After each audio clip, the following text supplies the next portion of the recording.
Applied agro চ্যানেলে আপনাকে স্বাগতম। আপনার গোলাপ গাছে কি কুড়ি শুকিয়ে যাচ্ছে, পাতা ছোট, বিকৃত বা ভঙ্গুর, ফুল আসার আগেই ঝরে পড়ছে কুড়ি? তাহলে আজকের ভিডিওটা আপনার জন্য। কারণ আজ আমরা জানবো গোলাপ গাছে একটি নীরব কিন্তু ভয়ঙ্কর সমস্যা, বোরন ডিফিসিয়েন্সি। বোরন কি ও কেন দরকার? বোরন একটি মাইক্রোনিউট্রিয়েন্ট, কিন্তু এর কাজ মোটেও ছোট নয়। বোরন দরকার হয় নতুন কোষ গঠনে, কুড়ি ও ফুলের স্বাভাবিক বিকাশে, পরাগায়ন ও সিড সেটে, কোষ প্রাচীর শক্ত রাখতে। বোরন ছাড়া গাছ যেন ইট ছাড়া বাড়ি বানানোর চেষ্টা করে। বোরন ডিফিসিয়েন্সি এর লক্ষণ। গোলাপ গাছে বোরন ডিফিসিয়েন্সি হলে লক্ষণগুলো সাধারণত কচি অংশে দেখা যায়। প্রধান লক্ষণ: কচি পাতা ছোট, মোটা ও বিকৃত, পাতার কিনারা ভেঙে যাওয়ার মতো ব্রিটেল, শুট টেপ মারা যায়, ডাইব্যাক, কুড়ি শুকিয়ে যায় বা ঝরে পড়ে, ফুল বিকৃত, অসম্পূর্ণ বা আসে না, কাণ্ডের ভেতর ফাঁপা ভাব, হলো স্টেম।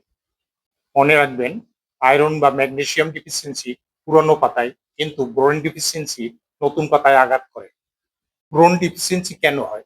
গোলাপ গাছে বোরন ঘাটতি প্রধানত কারণগুলো হলো: অতিরিক্ত বালুময় বা ঝরঝরে মাটি, দীর্ঘদিন শুধু এনপিকে ব্যবহার, জৈব সার না দেওয়া, অতিরিক্ত সেচ বা ভারী বৃষ্টিতে বোরন ধুয়ে যাওয়া, উচ্চ পিএইচ বা অতিরিক্ত লাইম ব্যবহার। বোরন মাটিতে অল্প থাকে আর সহজেই বেরিয়ে যায়, এটাই সবচেয়ে বড় সমস্যা। বোরন ডিফিসিয়েন্সি এর সমাধান।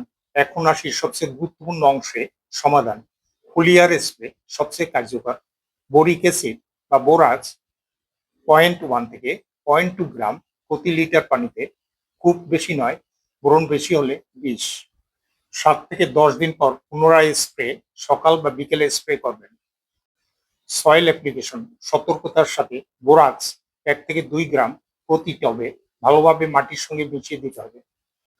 প্রাকৃতিক সমাধান: ভালো মানের ভার্মি কম্পোস্ট, পচা গোবর প্লাস পাতা পচা, ব্যালেন্সড মাইক্রোনিউট্রিয়েন্ট মিক্স।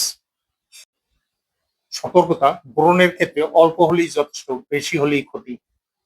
গোলাপ গাছে বারবার কুড়ি ঝরে গেলে, নতুন পাতা বিকৃত হলে একবার বোরন ডিফিসিয়েন্সি নিয়ে ভাবুন। এই ভিডিওটা ভালো লাগলে লাইক করুন, শেয়ার করুন, সাবস্ক্রাইব করতে ভুলবেন না। আমি আবার আসবো গোলাপের আরো বিজ্ঞান ভিত্তিক সমস্যার সমাধান নিয়ে। ধন্যবাদ।